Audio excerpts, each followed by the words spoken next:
২০২৬ বিশ্বকাপে Leo Messi খেলবেন কিনা এ নিয়ে জল্পনা কল্পনার শেষ নেই। হবেই বা না কেন? এই যে লিও মেসি ৮বার ব্যালন ডিওর জয়ী এবং এক ঐতিহাসিক বিশ্বকাপের মালিক। যেখানে মেসি যান, প্রশ্ন একটাই থাকে, পরবর্তী বিশ্বকাপ খেলছেন কিনা। কারণ ৩৮ বছর বয়সে এসেও মেসির জাদু এখনও অটুট।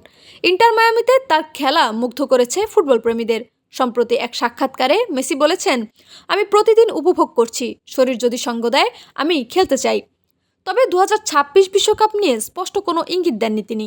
আর্জেন্টিনার কোচ লিওনেল স্কালোনি বলেছেন, মেসি যদি চান দরজা সবসময় খোলা, তিনি আমাদের নেতা। ফিফা বিশ্বকাপ ২০২৬-এর আয়োজক যুক্তরাষ্ট্র, কানাডা ও মেক্সিকো। মেসির বর্তমান ক্লাব যুক্তরাষ্ট্রের ইন্টার মিয়ামি। এটি কি তাকে বিশ্বকাপে ফিরতে প্রভাবিত করবে? ভক্তরা বলছেন, মেসি মানেই সম্ভাবনা। তিনি যদি খেলেন, আরেকটি বিশ্বকাপ জয়ের স্বপ্ন দেখা অসম্ভব নয়। তবে বয়স এবং শারীরিক ফিটনেস নিয়ে প্রশ্ন থাকছেই।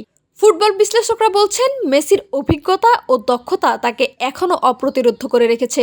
কিন্তু ২০২৬-এ তিনি কতটা প্রস্তুত থাকবেন তা নিয়ে সংশয় আছে। মেসি খেলবেন কি খেলবেন না, এই প্রশ্নের উত্তর সময়ই দেবে। তবে একটা বিষয় নিশ্চিত, মেসির নামের সঙ্গে ফুটবলের জাদু অব্যাহত থাকবে।